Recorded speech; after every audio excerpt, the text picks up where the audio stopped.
Kinoteatrda popkorndan ham zo'r. Bunaqa popkorn tayyorlash uchun yaxshilab qozonni qizdirib olamiz. Ozgina yog' solamiz, margarin solamiz, ozgina tuz solib, yaxshilab aralashtirib olamiz. Keyin yaxshi jo'xorini donidan foydalanish kerak. Dush kelgan jo'xorini donini sotsangiz, unaqa zo'r popkorn chiqmaydi.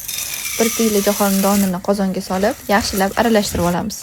Keyin qozon qopqog'ini yopib, popkornni hammasini pishib bo'lishini kutamiz. 1-2 minutdan keyin ozgina qopqog'ini ochib qo'ydim, ichiga havo kirsin deb, keyin qarasanglar o'zi shunaqa ko'tarilib pishadi.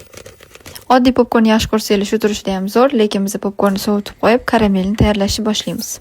Karamelni popkorn pishirish uchun bitta idishga shakar solamiz. Uni yaxshilab mana shunaqa aralashtirib, qo'lab pishiramiz. Mana shunaqa suyuq holatga kelgunicha. Keyin margarin solamiz. Uni ham yaxshilab aralashtiramiz. Undan keyin ozgina sut solamiz. Uni ham yaxshilab aralashtiramiz. Agarda karamel quyuqroq bo'lib qolgan bo'lsa, yana ozgina sut solamiz. Popkornimizning ustiga yarmini quyamiz. Keyin popkornni yaxshilab aralashtirib olamiz. Agarda karamelni hammasini birdaniga sovorsanglar, popkorninglar yopishib, yarmi shirin, yarmi oddiy bo'lib qoladi. Shuning uchun karamelni ikkiga bo'lib solsanglar, mana shunaqa bir tekis mazali chiqadi. Hozir endi degustatsiya qilamiz.